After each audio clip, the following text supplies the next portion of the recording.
Hey, this is Drei, and welcome to the Coffee Breakers Club podcast. This is episode 19 of this podcast, and thank you for joining me. Today, let's talk about movies. Movies, no? So I really love watching movies. I mean, who doesn't, diba? It's like reading a book or reading a story without the reading part. Except kung magbabasa ka ng subtitles, but that's beside the point. I mean,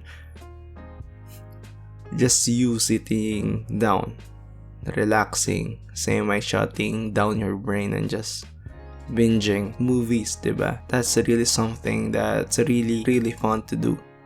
And it's more widely available in many different forms or mediums or platforms, diba? Like, I mean, in every mall, meron sila mga cinemas. There are still Blu-rays or DVDs. To medyo madalang na lang to, pero sa pag-usbong ng mga streaming services like Netflix or HBO, mga ganyan. So, widely available and sobrang easy to reach na lang yung mga movies ngayon. So, more for us, diba? As for the genres na gustong-gusto ko, so I'm more into, say, sci-fi, fantasy, ganyan, yung mga adventure epics, animation, tsaka yung medyo may konting mystery or psychological mystery, something na ganun.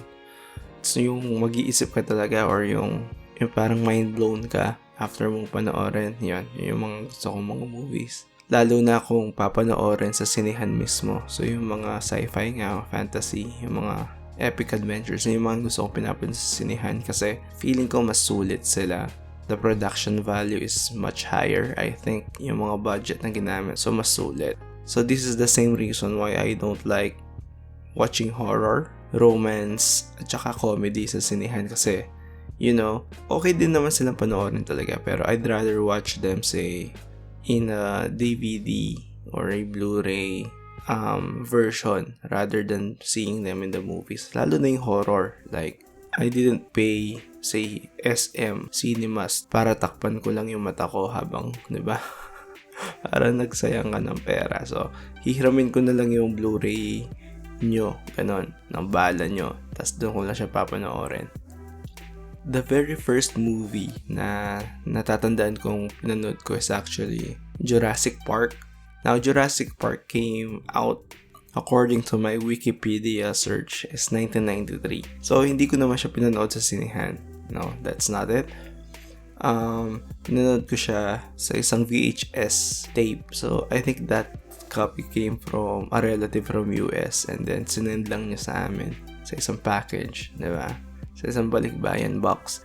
And then, pinapanood namin siya with my relatives, meaning parang 3 pamilya yata kami grabbed sa bahay nung lolo namin. And then, nanonood kami. And I was very little by that time, no? Siguro around 5 years old, I think. So, Jurassic Park, diba? Tapos 5-year-old yung manonood. Sobrang na-trauma ako nun. Dahil na doon sa scene na may maliit na dinosaur lizards thing na mukha siyang cobra. yung leeg niya, meron siyang parang payong na leeg. Tapos, kinain niya yung mataba or something na ganun.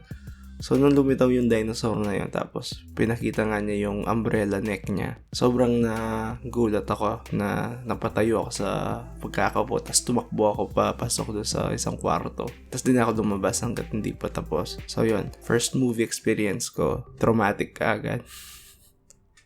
Ayun. Around the same time, meron pang isang VHS tape na ito naman, unlike Jurassic Park na natrauma ako, ito talagang minahal ko siya na sobra. Ito yung Lion King.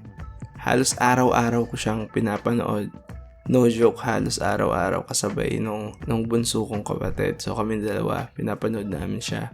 After ko siyang pinanood or namin siya pinanood, pipindutin ko kagad yung rewind para bukas, ready na ulit siya. Parang ganon. So, I do the rewind thing sa mismo VHS player namin.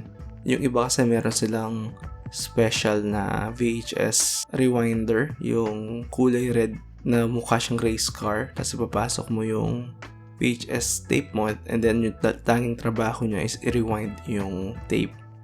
Pero ako, i-rewind ko lang sa TV mismo. Yun na, ready na siya ulit bukas. So, sa sobrang panonood ko ng Lion King nun, halos kabisado ko na yung mga lines sa mga characters. From Simba up to kay Scar. Alam ko yung mga lines nila noon. Not all of it, syempre, pero yung mga iconic lines nila. Basta yung mga lines na kayang kabisaduhin siguro ng 5 to 6-year-old kid. Yun. And until now, from time to time, kung na-miss ko yung Lion King, sinasabayin ko pa rin yung mga linya nila up until now. And yeah, Lion King is a very important movie for me. And kung papapiliin ako ng isang animation movie lang na favorite ko all time, definitely it's Lion King. Recently, nagkaroon ng live action adaptation nito. It's more of a CGI movie actually kasi there's no actual live animals para dun sa movie na yun. And everything is visual effects. So in a way, kung isipin mo talaga, animation movie din siya. Hindi siya live action, but since it's lifelike, so tawagin lang natin siya live action movie. And I am one of those people na nagustuhan naman siya or okay lang siya sa akin because there's a lot of people that didn't like the movie, especially mga critics, diba? Other fans din ng original film na Lion King, hindi rin nagustuhan yung live action nga. For me, going in kasi, I already conditioned myself na this movie won't even touch or can't top, possibly think na can't top yung original 1994 animated film. So very low expectations na ako kaagad right off the bat. But mas pinrepare ko yung sarili ko versus sa others. But yeah, I think it's fine.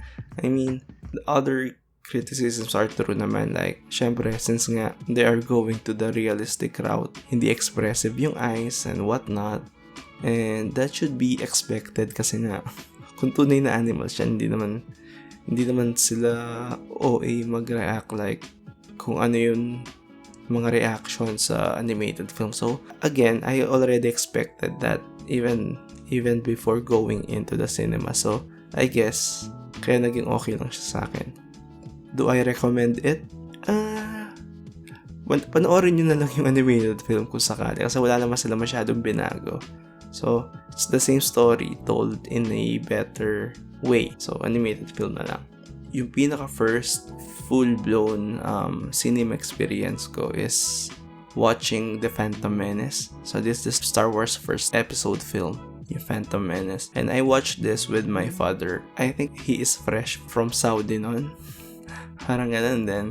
Nung nalaman niya yatang hindi pa ako nakapanood na sine sa sinehan, yun, he decided na okay, punta tayo ng bayan, manood tayo ng sine. And then fortunately, showing yung yung Phantom Menace, which is Star Wars film. So yun yung pinanood namin. And yeah, yung experience ko sa cinema house, I think this is just me remembering things out of nostalgia, but it's really awesome. I mean, na if you could imagine, right? Parang meron tayong establishment na to na has just a single purpose of playing movies. So yung experience mo buong buo, I think, kasi it's really designed for that experience. Cinema experience ko. And yun yung nakakalungkot now kasi halos wala na yung mga cinema houses na to or cinema theaters, whatever you call them. Kasi parang na-replace na sila ng mga cinemas sa malls. Yun na yung trend natin dito sa Pilipinas na if you want movies, just go to your nearest malls. And so yun, ano kaya yung mga ginagawa ng mga cinema houses owners now? They needed to change their business obviously, so just sad. Sana magkaroon ulit kasi a specific establishment just showing movies is something everyone should experience, I think. And then come first year high school, for some reason nasuspend yung klase. So suspended yung klase, di ba? So parang umaga pa lang suspended na yung klase and pinapauwi na kami. And yun na decide namin magkakaklase instead of going straight home. Manonood kami na sine, di ba? So pumunta kami dun sa isang mall na malapit sa school namin. And then, yun, manonood kami ng sine. So, yung pinanood namin is yung Kuya. So it's a Filipino movie, tapos it's about sa isang barkada. Naaalala ko na lang na artista dito si Danilo Barrios Pero yeah, it's a barkada movie, kaya siguro pinili namin siya. And yeah, it's the first movie that I paid for myself, diba? And then fast forwarding sa 1 year later, sa second year high school naman, and then nanood kami ng Alien vs Predator. The movie itself is cool, diba? Visual effects is cool. Pero ang pinakamasaya na experience namin out of this movie is, diba, most of the people kapag manonood ng sinihan, magdadala ng popcorn o kaya mga chichirya, ganyan. Kami iba, nagdala kami gardenia bread. Isang buong loaf ng gardenia bread. Tsaka isang maliit na cheese whiz. And then habang nanonood kami, nag-spread kami ng cheese whiz sa tinapay, tapos kinakain namin. So pasapasahan ng gardenia bread tsaka ng cheese whiz nun. So sobrang saya. Yung parang mga kalokohan nung high school. And then around this time, dito yung sobrang lakas ng Video City. Everyone, even high school students, merong membership sa Video City nun. So sa mga hindi na nakakaalam or hindi na inabutan yung Video City is a store na nagpaparent ng mga VCD and DVDs ng movies. So, ganun siya. Alam ko yung mga VCD na movies nun, alam ko 15 or 15 pesos yung rent. And then yun, papa-member ka lang, bibigyan ka ng card, tapos pwede mo lang hiramin yung gusto mong mga movies. So yeah, may movie renting services nun this time, and then I think burado na yata or bankrupt na yung Video City, kaya wala na sila ngayon. As I've said, even high school students has memberships, or pwede kang pa-member kahit high school ka pa lang, diba? So yung mga kabarkada ko nung elementary na friends ko pa rin, even sa high school and until now naman, diba? Mahilig sila sa horror kasi, no? Ang dami namin pinanood, like yung The Ring, ganyan. Pero yung isang tumatak sa akin na pinanood is yung Shutter. So Shutter, I think it's a Thailand-based movie. So hindi siya Japanese. Pero Shutter, grabe. If you want to watch a horror movie na talagang sobrang nakakatakot, na matotrauma ka, diba? Yung parang 2 weeks kang hindi makatulog na maayos dahil sa So panoorin nyo yung Shutter. I think there is a Hollywood adaptation neto already, but just watch the original. Kapag pag-uusapan mga horror movie, it's always the original ones na mas maganda versus na sa Hollywood counterpart anyways. And speaking of nakakatakot na movies, meron din tayo niyan, di tayo papahuli, diba? Yung every MMFF, every December merong mga lineups of movies, diba, sa Pinas. And then one franchise, na sobrang tatag. Sing tatag ng Enteng Kabisote franchise is yung Shake, Rattle and Roll, diba? Sobrang dami ng parts nito. And what is interesting about Shake, Rattle and Roll is there are 3 to 4, or I think just 3 mini movies in just one movie, diba? So I mean, sobrang cool yung concept na in just a price of one, may 3 mini movies ka. And then most of the time, hindi ko nagugustuhan yung mga Shake, Rattle and Roll, pero merong isa na sobrang nagustuhan ko, yung about sa MRT. Tapos merong parang MRT monster na kumakain ng mga pasahero sa last ride ng train. So medyo diba? Medyo nakaka-paranoid na gano'n. So yung premise niya, kung kasama ka dun sa last trip ng train ride, is hindi ka papalabasin, tapos ihahain ka dun sa parang monster na kakainin ka nga. Tapos yung twist nito, sabi ko ba yung twist? Wag na, no spoilers pala. Basta try nyo, okay din siya. And then come college, sobrang nakaka-stress ng pag-aaral.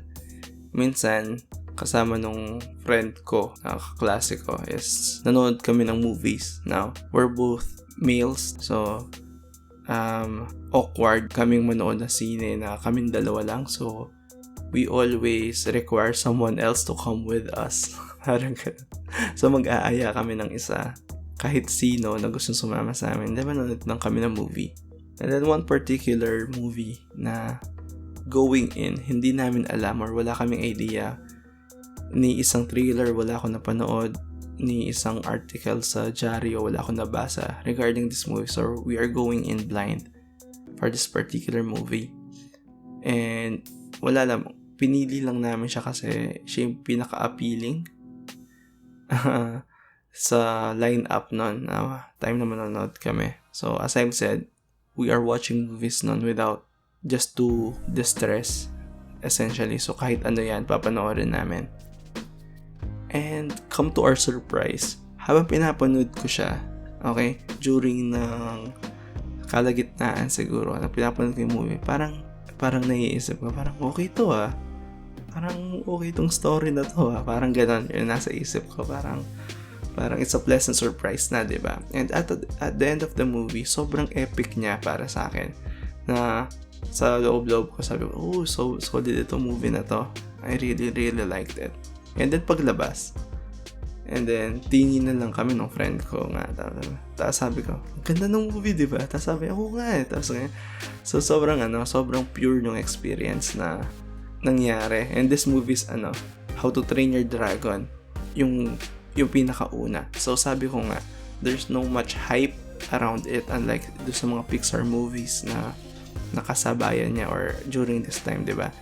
During this time yung kalakasan ng Pixar Disney movies So if you're an animated movie na hindi ka Pixar or Disney, medyo dehado. Pero How to Train, I think this is DreamWorks yung production nito. They really nailed it with this one. And at this point in time, habang nire-record ko to, na-complete na nila yung trilogy. So lumabas na rin yung How to Train Your Dragon 3, and that trilogy is really solid. And not a lot of movies, franchises can do that, na each of the movie within the trilogy franchise is actually really good. So How to Train Your Dragon, solid. And around this time din, nag-decide ako na manood ng movie na akong mag-isa, just to have that experience. Kung experience sa manood ng sine na mag-isa. So the movie that I chose to do this is yung Captain America, The First Avenger. So yung part 1 nung Captain America. And sobrang okay pala na manood ng sine na ikaw lang mag-isa. Yung parang in a way mas focused ka, really absorbing the movie without the need of you talking to someone. So and then kung meron kang mga speculations, diba? So kinikip mo lang sa sarili mo, na kapag nagkatotoo yung speculations mo para mas fulfilled. Ewan ko, yung experience ko in watching movies alone, basta yung experience ko watching a movie alone is really good, pero it's something that I would like to do more in the future if the situation is allows it, kumbaga. And nabanggit ko sa dog episode ko, yung episode 2 of this podcast, yung Hachiko, diba, na inikan ko.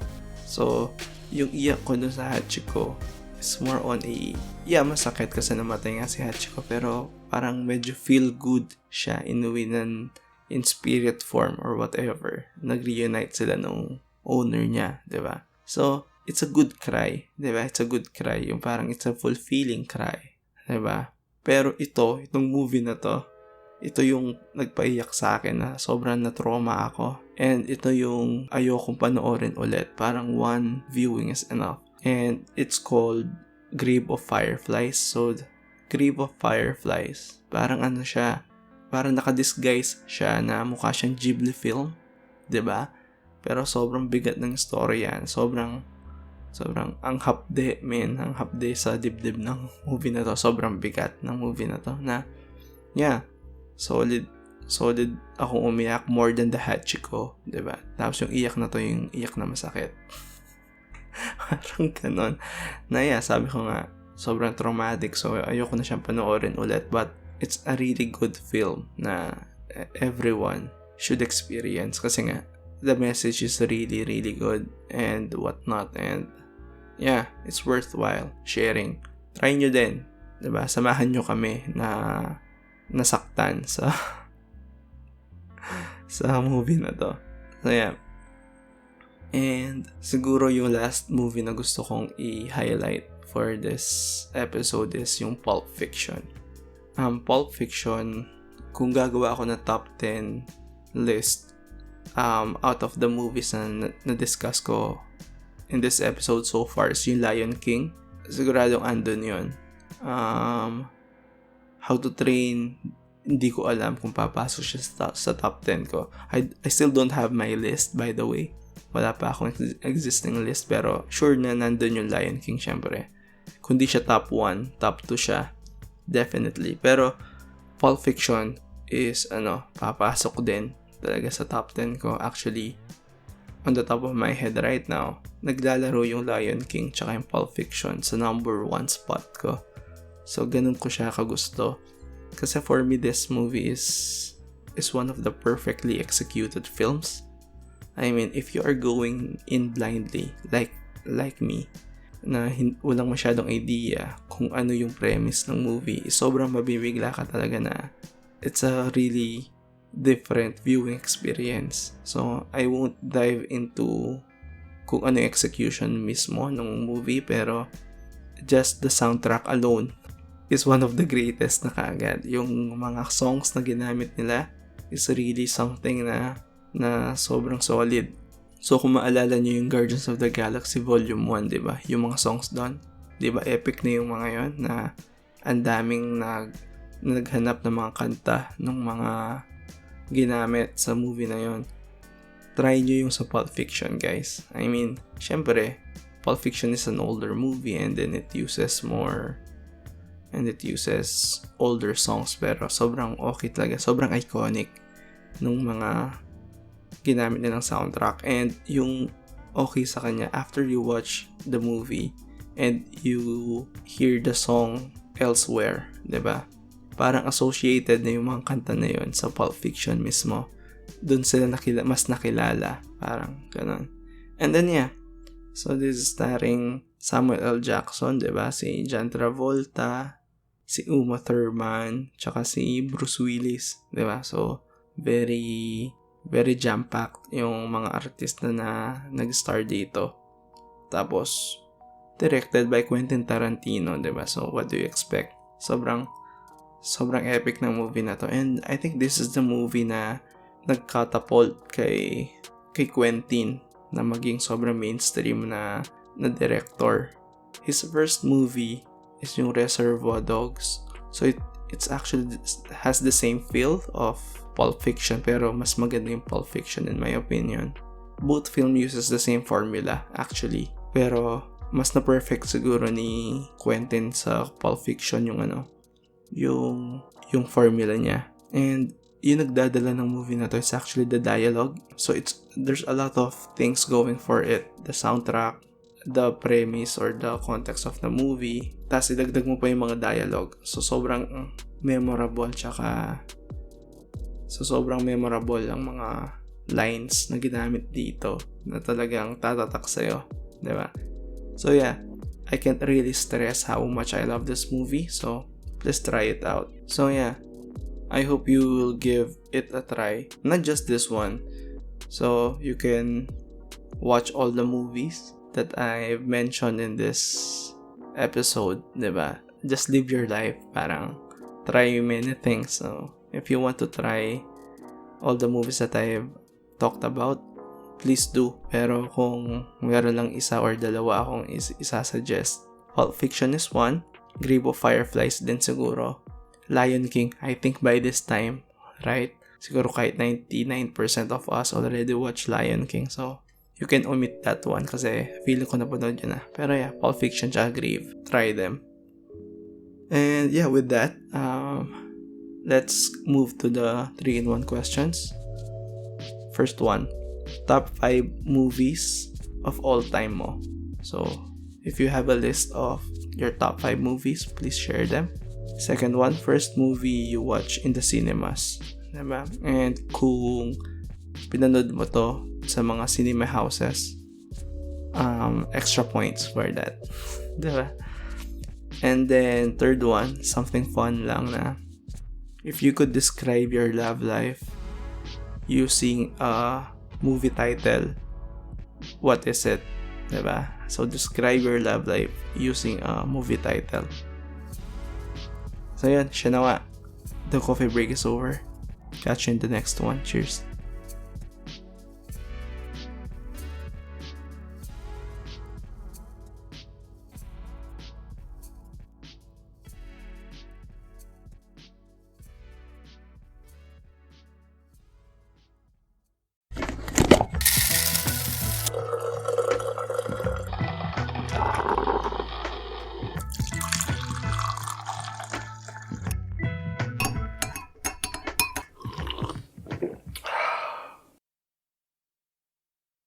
Hey, this is Drei, and welcome to the Coffee Breakers Club podcast. This is episode 20 of this podcast, and thank you for joining me. Alright, today let's talk about mental health. So, per my original disclaimer dun sa introduction episode ko, I think for this one, especially, I need to issue it again where I would like to reiterate that I'm not actually an expert on the subject matter, and this is just me sharing my thoughts on this particular one, and I would like to take this medium or this platform to hopefully help with raising awareness with this kasi it's something na here in our country na hindi pa rin masyadong pinag-uusapan because of certain stigmas, of certain biases or certain judgment kaagad with this subject matter na we really need to look into it more kasi it's something na happening, diba? We can't deny it, and I guess it's time for us to embrace it, parang ganon. So ano yung stigma na sinasabi ko? Kasi parang sa observation ko, us being Filipinos, parang generally the vibe that we have, right, is more on the happy side, super positive tayo, mga ganyan, na we are really strong individuals, kumbaga, na kahit anong problema yan, kaya natin, and idadaan na lang natin, right, sa positivity, sa tawa, and whatnot. Dinadaan natin sa biro halos lahat, yung mga ganyan, and those are really great traits, right, and we are actually being recognized and commended because of those qualities then. But that is just talking generally, right? So we can't discount yung mga what if merong mga hindi ganun ka pa-positive, yung hindi masyadong happy all the time, right? So how about them? So for this one, I think those are the individuals that we really need to be putting our attention and efforts against. And yun nga, yung stigma din na once na nag-breakdown ka, ganyan, or bigla kang nag-down, isipin ka agad ng iba na, uy, parang ang hina mo naman, parang problema lang yan, right? Tawanan mo lang or something na ganun, diba? And yun nga, once you had this episode, right, na a moment of you being down, sasabihin ka, ay, parang nababaliw na siya. Or something na nga, sobrang depressed na siya and whatnot. Na, in a way, it comes with us not being that educated or informed with regards to this mental health, right? So, let's just give definition muna kung ano ba talaga yung mental health na to. So, I got this definition from a specific website. No? So this is a good definition na I'm gonna use this kasi I think it doesn't use too technical words na even me, na naintindihan ko siya. So what more kayo, diba? So it uses simple words kasi kaya I chose this definition. So sabi, mental health is our emotional and psychological state. It is different from a mental disease or illness, but poor mental health might lead to that or might lead to mental illnesses or diseases. So dun pa lang sa unang definition na mental health is our emotional and psychological state, parang pwede mo siyang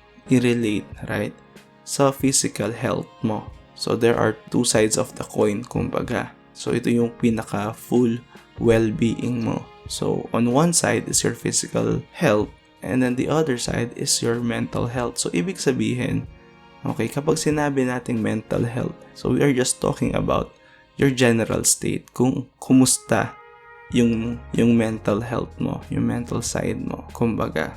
Alright? And we're not automatically saying na mental illness yan. So they are two different things altogether. Pero yun nga, if you have a poor mental health, it might, right, lead to a more serious mental diseases or illnesses. So, relating back to the physical health, kung medyo mahina yung physical health mo, kung mahina yung resistensya mo and whatnot, diba? Compromise yung immune system mo, that might lead to a more serious disease like, sample, tinamaan ka ng flu. So, it's the same thing, right? It's in the same ballpark of that definition. So, some mental health issues are leading to us having a poor mental health, right? So sama-sama na to, right? A combination of, say, stress, lack of rest, diba? Exhaustion, and whatnot. So, ito yung mga bagay na nag-a-add up para pahinain yung mental health natin. That might lead to, say, mild anxiety, ganon, feeling fatigue, and those things. So, there's a lot of people na medyo humihina yung mental health nila on the working scenario, yung parang yung mga nag-work, yung mga employees, or yung mga business owners, kasi they have a lot in mind, not just their daily lives, but also yung kung ano yung ginagawa nila na pangkabuhayan nila, right? So with that, madalas sa hindi, malaki yung percentage na marami sa atin na mga nagtatrabaho na we are actually the ones that are in risk in this regard. Now I'm not saying na yung mga mas bata or yung mga nag-aaral pa lang ganyan is hindi nagsasuffer nito. There's actually a good portion of them, no, na younger people like students and even older people, yung mga retired na nag-aano pa rin ito, nakakuha pa rin ng poor mental health. Pero yun nga, out of experience lang siguro, hindi ganun sa mga nakakausap ko during this time of my life, no? Habang nag-work ako being a young adult versus nung student pa lang ako. Nung student pa lang, yung mga nakakausap ko, nagaya ko na, yun nga, hindi ganun kadami yung nag-share na, ay, parang malungkot ako today for some reason, or feeling ko pagod ako today mentally. Parang walang halos ganun. Na-experience ko lang yan ngayon na. So this is just coming from personal experience, I guess. Ayun nga. So if this is the case, I'm really an advocate. I really support yung idea na magkaroon din ng sick leave, yung mga issues with regards to a poor mental health. It's, sabi ko nga, if physical health and mental health is your whole well-being, diba? So, kung nagsasuffer ka dun sa isa, like sa physical health, diba? Kung nahihilo ka or bigla ka sinipon, na may kaakibat pa na sakit ng ulo, so nagsisick leave tayo, diba? And legit reason yun. So, it should be the same for issues naman sa mental health, like kung super stressed ka na, super exhausted ka na, diba? That needs to be addressed as well, and you need to have a rest as well. Parang time to recuperate, big word. Now, I understand na medyo mas mahirap i-measure or patunayan yung mga mental health issues if we're saying na you'll be taking a leave of absence from work because of it, right? So unlike kasi sa mga issues sa physical health, pwede kang magpa-consult sa doktor, diba? And then kaagad na makikita kung ano man yung problema or dinaramdam mo. So it's much harder for us to do this sa sa mga mental health issues. I mean, hindi naman po pwedeng pumunta tayo sa mga psychiatrist, diba? Or sa mga experts na ganyan kasi they're not, hindi sila readily available, hindi sila ganun kadami. If we're going to compare the numbers against sa mga medical doctors, diba? So, and then I think and actually, syempre hindi at the moment hindi yan covered ng mga health cards or whatever, so medyo may gastos din, right? So this being the case, minsan tinitiis na lang natin na kahit sobrang pagod na tayo mentally, tuloy pa rin, di ba? So now, which is kinda risky and sad at the same time, kasi nga if you're already showing the symptoms, right, tapos tinuloy mo pa rin, so it might lead to you breaking up, or baka ma-burn out ka na talaga thoroughly, right? So baka mag-panic attack ka na or whatever. Pero yun nga, looking around, I'm quite delighted and this thing here, this mental health is being discussed more by everyone na. So this particular thing that I'm talking about, this has been addressed by, say, sample sa company namin, this has been addressed by the leadership, let's call them, the management and whatnot. And I think kahit sa gobyerno binibigyan na to ng pansin, so which is good. It's a good step towards fully understanding and fully addressing this thing na for the longest time hindi natin pinapansin. So yeah, we're progressing and hopefully mapabilis ito, no? Pero in the meantime, while that is happening in the background, we can actually do our part with this kasi in trying to combat a poor mental health, alright, lalo na kung nag-show na tayo ng symptoms, there are some solutions na pwede na natin gawin, diba? So I think the first thing that we could do or we could start doing is really sharing or talking to someone we trust, someone we love, our feelings or our general well-being with regards to this one, diba? I think venting out really helps, or hindi naman venting out, yung parang sharing what you truly feel helps, right? And I know yung iba hindi naman ganun ka-open sa mga feelings nila, right? But we should at least try it out, kasi diba kung kinikip mo lang yan sa sarili mo, yung parang ambigat, right? So there is a reason bakit, ano ba, kapag may shinare tayong secret or something na ganun sa, kunyari sa best friend mo or sa partner mo, yung parang gumaan yung feeling mo, diba? So it's actually the same thing, from experience, na once na shinare mo yung mental exhaustion mo, yung parang sasabihin mo lang what's up, so mas gumagaan yung feeling, and I think it's worth trying doing, no? And for us, kung meron nag-open up sa atin, let's try our best to listen. So sabi ko nga, it's not easy for everyone to open up, and once that person opens up to you, make an effort to really listen to them. Just listen and take it all in, diba? Try to understand, and you don't need to give solutions or force yourselves to come up with the best advice. Sometimes there are certain things that there are no ready solutions kaagad. You don't need to solve everything for the person sharing, eh. Sometimes it's more than enough for you to just be there, diba?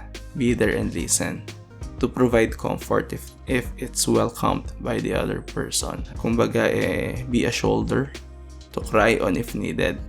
So really, being there and giving your willingness to listen and understand is more than enough for the person sharing.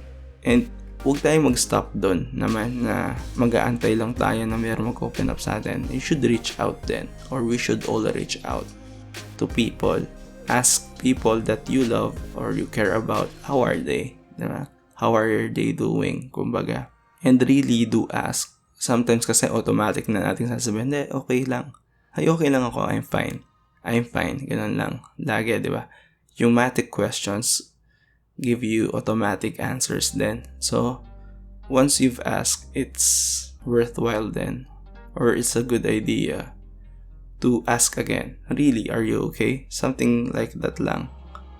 Parang small gestures, di ba? Lalong-lalo na kung sobrang kilala mo na yung taong tinanungan mo na, if you know that may pinagdadaanan siya, then really, try to talk to them. Nga pala, kapag may nag-share ng problema sa inyo or ng feeling sa inyo, huwag nyo namang sasabihin na automatic na, hindi, okay lang yan, nasa isip mo lang yan, or something na ganon. Or bigla mong i-relate kagad sa'yo, ibabalik sa'yo. Parang sasabihin mo, ako nga, naramdaman ko yan, pero okay lang ako eh. 'Di ba? So, yung mga ganitong mga banat natin, actually sometimes make it worse to the other person kasi nararamdaman niya, ay parang ang hina ko pala kung siya kinakaya niya. Or something na ganun. Ay, okay lang pala to. Supposed to be, pero hindi ako okay.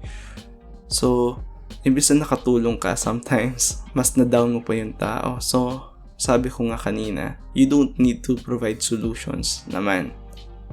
Kung hindi ka naman hiningan, di ba? Or kung hihingan ka man ng advice, make sure na hindi ganito yung entrada mo. Na sasabihin mong, okay lang yan, nasa isip mo lang yan. Be mindful din kung ano yung mga sinasabi natin sa mga tao na nangangailangan ng suporta natin, kumbaga. And yeah, sometimes it's okay not to be okay, no? Hindi naman 24/7 okay ka. Minsan mararamdaman mo talagang, uy, nagda-down ka. And that is not something making you weak. Tama? Or hindi yun something na down sa'yo. Kumbaga, or hindi yun something na atake sa'yo. Kasi, tulad nga ng physical health, kahit yung mga top athletes, diba? Kakasakit yan. Minsan hihina talaga yung immune system mo. So, tatamaan ka ng ganon. So, it's the same thing with here. No one is safe. Diba? Para napaka-ominous. Pero, ang pinupunto ko lang is, there will be times talaga na medyo bababa yung immunity mo. Let's call immunity mo with regards to mental health issues nga. And aside from talking, minsan yung iba, yung way nila to recover or recuperate nga, sabi ko, is to have a break on things. Diba? Parang, para moment alone mo muna, ganon, just to gather up your faculties and whatnot. So, that's a good one as well. So, taking breaks, no? Or taking time for yourself. Parang ganon. And finally, even for me, I'm actually quite interested in trying. Ito yung pag-consult or having a session with a psychiatrist, no? Just having a general diagnosis, let's say, dun sa current state ko. Kumbaga, yung parang having an expert really looking sa well-being ko. Now, I'm not that well researched yet. Kumbaga, hindi ko pa naman talaga tinignan deeply kung saan ako pwedeng makahanap ng ganon and whatnot. But it's something that I'm targeting to do as soon as I can na itry out. I think there's no harm to it, and I read somewhere na it's actually advised na kahit na wala ka pa nararamdaman, just have yourself checked. Again, relating it back to the physical health, meron nga tayong annual na diba? Pagpapacheck ng physical health natin. So, I don't see why not do it on our mental health naman. So, yun lang. Again, I'm quite happy na it is being discussed more openly kahit sa mga simpleng taong tulad lang natin na because of it shed light more on the subject matter and yeah, I think kahit medyo mabagal yung pag-usad, at least umuusad tayo papunta dun sa pagtanggal ng stigma and putting more effort and understanding with regards to mental health, and having our, say, private companies or yung government and whatnot having specific regulations addressing this. So, hopefully, malagay na to or put into action na, kumbaga. So, yeah. I guess that is my take on this medyo sensitive and controversial subject matter. Yep. So with that, let's go to our 3-in-1 questions. And with that, let's go to our 3-in-1 questions. Una, Ano yung masasabi mo or ano yung take mo regarding mental health dito sa Pinas? Second one is your school or company or your organization or even your general community giving a highlight on mental health. Third one, nagka-episode ka na ba ng panic attack? Ano yung nag-lead papunta dito? Me, myself, hindi pa. So hopefully it stays that way.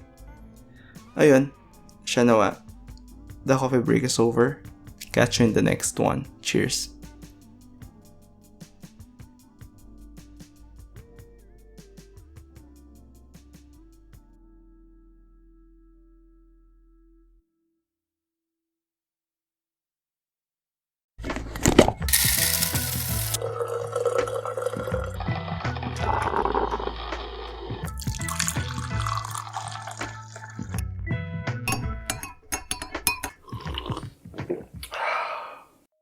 Hey, this is Drei, and welcome to the Coffee Breakers Club podcast.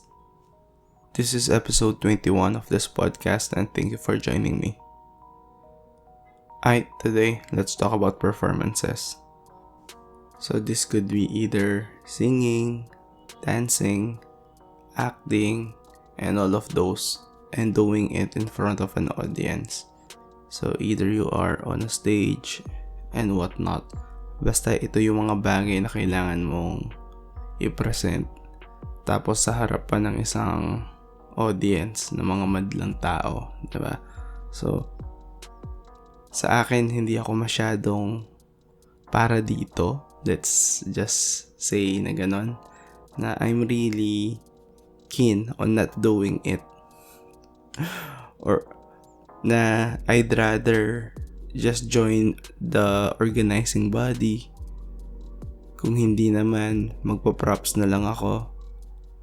O kaya pupunta na lang ako dun sa mga background people like yung mga nagsa-sound edit, ganyan, or bumubuo ng concept para lang maiwasan yung mismong pagpa-perform na. And all throughout the years, medyo successful naman ako sa pag-iwas.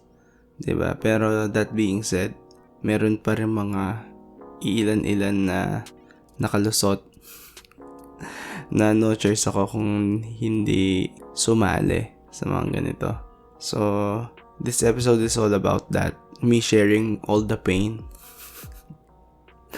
para mailabas ko na. Parang but yeah, hindi kasi talaga ako, let's say, komportable na maraming nanonood sa akin or maraming mga matang nakatingin sa akin or binabantayan yung bawat galaw ko, ganyan, or ginajudge ako.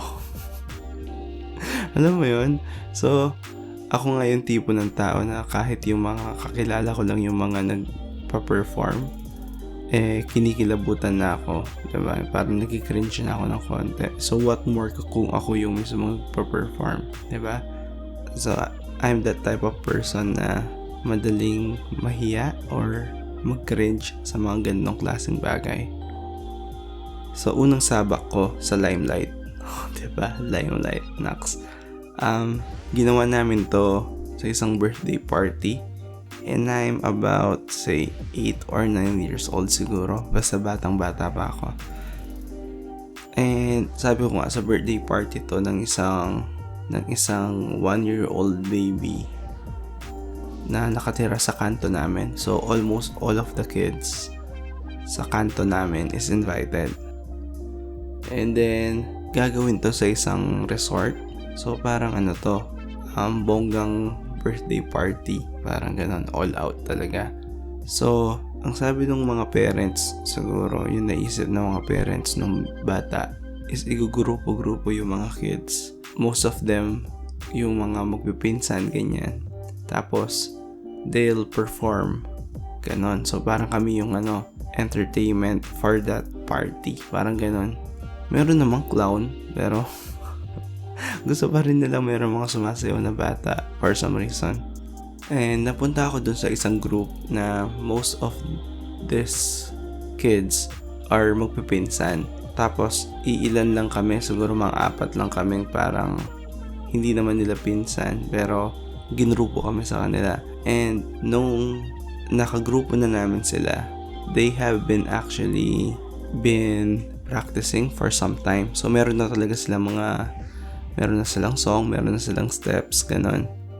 And sasali na lang kami, kumbaga hahabol kami, parang ganon. Yung performance na to is a dance routine. Tapos yung kanta is yung It Wasn't Me, yung kanta ni Shaggy. So yun. So yun, okay naman. And ang alam ko ata, since isa ako sa mga pinakamaliit na kids, nasa harap pa nga yata ako nun. So all that time na sumasayaw kami, nakatingin ako sa side. And then ginagaya ko lang yung katabi ko. Ganon. Alam mo yung mga nagpo-perform na ganon, yung parang hindi naman talaga kabisado or sinaulo yung mga steps and gumagaya lang. Ako yun, tapos nakatingin lang sa side talaga or nakatingin sa katabi. So yeah, that was my first experience, no? And right then and there, na-realize ko na hindi ko gusto ito. Hindi ko gusto yung ginagawa ko. Namuntik nang naulit nung grade 2 naman. Nung grade 2, which is around this time din, sa pagkakaalala ko nung buwan ng wika, so yung section namin, meron kaming isasayaw para i-perform sa buwan ng wika. Tapos may partner pa. Parang a girl-boy tandem, tapos sasayaw ko ng folk dance, parang ganon. Alam mo na ako kung ano yung mismong kanta. Pero definitely hindi siya tinikling or yung may ilaw-ilaw. Hindi naman yung mga yon. Yung parang, ewan ko, parang siyang cha-cha. Basta may partner. So, ginawa, pumili ng mga batang lalaki tsaka babae yung teacher namin, diba? Yung advisor namin. And then nag-request siya na maiwan kami after the class. So yeah, isa ako sa mga napili kasama nung kaibigan ko din, yung kino-consider kong best friend ko nung elementary. And ito pala, kasama din siya dun sa mga It Wasn't Me group, no? Dun sa birthday party. So yun, nangyari, after the class, naiwan nga kami. Tapos ginawa namin, mag-start na yung practice, ganon. So nung una, sumasali pa kami ng kaibigan ko. Tapos biglang umulan, 'di ba? Sumama yung panahon. So parang sumabay sa sama ng pakiramdam ko nung panahong 'yon na ayoko yung mag-perform. Tapos nung nag-break, inaya ko na lang yung kaibigan ko na tara, maligo na lang tayo sa ulan. Huwag na tayo mag-practice, huwag na tayo mag-perform. And then sumama naman siya. So yun, takbuhan lang kami dun sa loob ng school habang nagpa-practice yung mga kaklase namin. And then siguro na-realize din nung teacher namin na ayaw namin, tsaka siguro na-frustrate na rin kasi hindi niya kami maturuan na maayos kasi hindi kami magaling sumayaw. So pinagbigyan na niya kami, hindi na kami sumali. So I dodged that one, diba? And then all throughout the elementary days, hindi na ako nag-perform, diba? From that one instance or one decision na ginawa ko nung grade 2, from grade 3 to grade 6, wala na. Diba? Success. Akala ko that is the end of it, na isang beses lang ako magpa-perform sa buong buhay ko. But come high school, eto na. All my hopes and dreams crumbled nung high school na, kasi sa school namin, required na mag-perform lahat ng sections sa lahat ng year level. Diba? So from first year to fourth year, magpa-perform kayong lahat. No choice. Bakit no choice? Kasi kasama to dun sa MAPE subject namin. So MAPE, I think it's the same for anywhere else, pero for the sake of discussion, ito yung music, arts, PE, and then health. So parang lahat ng yon nasa isang subject lang. So merong arts doon, diba? Tsaka music. So sa subject na to, yung parang third grading period namin is magpe-perform lang kami. So paano yung performance na to? It's actually tinatawag naming mass dance. Mass dance na ginagawa sa oval. So sabay-sabay na sasayaw bawat year level. Okay? So just for an image, no? Sa school namin, for each year level, is composed of at least 20 sections each. Parang ganon. 18 to 20, let's say. So, mass dance talaga siya. And then, parang mag-i-start kami ng practice sa third grading nga. And then, ito yung magiging grade namin for the third grading period. I think that is the deal. Parang ganon. So, kung hindi ka sasaya, wala kang grade. Parang babagsak ka ng automatic, di ba? And then, yung mga ligtas lang dito, yung mga may heart conditions, mga ganyan, yung kailangan mong patunayan na hindi ka talaga pwedeng sumayaw under the heat of the sun, parang ganon. Pero kahit na ganon, sasali ka pa rin sa mga practice kasi nga yun yung grades namin. So hindi ka lang magpa-perform sa mismong performance or hindi ka magpa-practice sa oval come the time na magpa-practice ka na. Pero then again, ligtas ka pa rin, di ba? So ayun, from first year to fourth year, walang palya, kasama ako doon sa mga sumasayaw sa oval. And then there are actual videos of this performances. I think nakita ko sila sa Facebook. And then yeah, andun sila, immortalizing our pain. Our embarrassment, diba?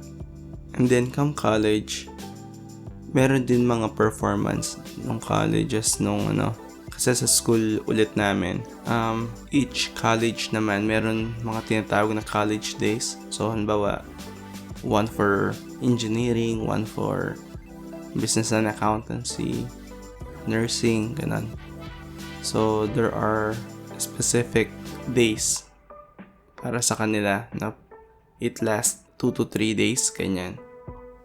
And from memory, I think hindi rin ako nakaligtas at least 1 or 2 of these performances na napasayaw din ako ng walang choice. I think sumayaw ako dahil sa grades ata. Para pumasa, ganun. Anyway, pero yung mga malulupit talaga is kapag nasa work ka na. And this was a surprise for me. I thought kapag nagtrabaho ka na, is tapos na lahat ng to, diba? Kasi professional ka na and whatnot. Mas malala pa pala kapag nasa trabaho ka na. Kasi ito talaga sapilitan diba? Parang sinasabi nila na, lahat ng mga bago, diba? Kailangan nyo mag-perform sa year-end party. Parang ganyan. So, our company is no different. Ganon din yung kalakaran. Yung mga bago, yung mga magpo-perform. Now, for this one, it is a bit different for me. Tsaka yung mga nakabatch ko dun sa unang work na pinasukan ko. Kasi, around 28 yata kaming mga bago na sabay-sabay. So, that is a big group, diba? So, imbes na group kami dun sa mga respective teams na ma-under kami, is gumawa na lang sila ng isang special group for us, yung parang the super newly hires, parang ganun. And then from that, ang naisip namin i-perform na lang kasi nga medyo lang kami, baby group kumbaga. Imbes na gumawa ng isang bonggang dance presentation, sabi namin kumanta na lang tayo, mas madali. And then some of our group members marunong mag-gitara, ganyan, mag-bass guitar, mag-beatbox. Yung isa nga nagva-violin pa. So it's a perfect idea na ganun na lang. Tapos kaming mga hindi masyadong marunong kumanta tsaka walang alam i-perform na instrument, backup singers lang kami. O diba? Perfect, diba? Kasi hindi kami masyadong makikita. Yung aakyat lang ng stage is yung mga instrument players tsaka yung pinaka-vocalist namin, pinakamagaling kumanta. So sila yung nasa stage. kami nasa baba lang kami ng stage. Chuwari-wap lang kami sa likod. Meron lang kami isang mic. Tapos yun, sabay-sabay lang kaming kumakanta kapag chorus na. And then, ang ginawa ko pa nga para ako nagdi-lip sync. Bumubuka yung bibig ko pero hindi ako kumakanta. Pati doon, dinaya ko sila, di ba? And then that brings us to the last performance that I gave, no? So far. Kasi lumipat ako ng team. And then this team is a newly built one. Kumbaga, kami yung pioneer members, kumbaga. So, lahat kami from the newly hired tsaka yung newly transferred is considered kami as bago. Diba? So, no choice again. Kailangan mag-perform. And I fought para maging ano na lang ulit ako. Say, the sound editor, ganyan. Pero may mas magaling sa akin mag-mix na sounds. So, sa kanya napunta. So, ayun. Kailangan ko sumayaw. And then for this particular party, yung theme is mga per decade. Ayan, per decade. So, yung nabunot namin is 90s. Which is, sobrang natuwa ako kasi this is the era na ng paglaki. Ayan. So, syempre, kasama sa mga songs yung Macarena, diba? Parang di pwede mawala. Pero, sobrang natuwa ako nung nilagay namin yung Always, diba? So, sobrang chill lang kasi ng sayo na yun. At doon sa part na yun ako sumayaw. So, parang chinanel ko yung inner universal motion dancer ko, diba? Diba? Parang si Wawi de Guzman, diba? So yeah, that particular one is fun kasi I really like the songs that we picked. Though hindi naman ako nag-perform all throughout the performance, pero sa parts na kasali ako, like yung Always tsaka yung Macarena, I give it my all. So kitang-kita talaga yung passion. That was sarcasm, by the way. So, and as I've said, yun yung pinaka-last na naging performance ko. And this happened around 2 years ago. And hoping ito na yung last. Ayoko na talaga, diba? So performances, really, it gives life to any events. Tama?